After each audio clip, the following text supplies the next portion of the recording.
सतरे समय बड़ बलवान केतेबेले कौनसी रंक दरिद्र को धनी करे दी थाए एवं केतेबेले सही धनी व्यक्ति को रंक दरिद्रर आसन रे बसई दी थाए। आमे आम जीवन रे केतेबेले कौन घटिबो ताहार ग्यारंटी केबे भी देई परिबानी। तेणु गीतारे कहा जाइछि जे प्रत्येक समय रे आमे वर्तमान रे बंचिबा दरकार एवं भल कर्म करिबा दरकार। कहा जाए जे भल कर्म ही धर्मर परिभाषा को बुझाई थाए एवं आमे सदा सर्वदा निजको उच्चरे रखिबा दरकार। भल कथा आमे चिंतन करिबा दरकार। मु श्रेष्ठ, मो द्वारा सब किछि संभव।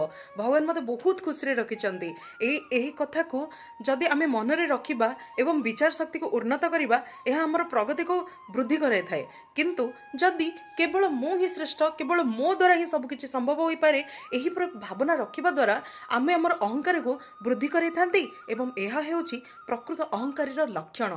धन्यवाद। आजिर दिनटी आपण मानक समस्तंकर भलरे कटू।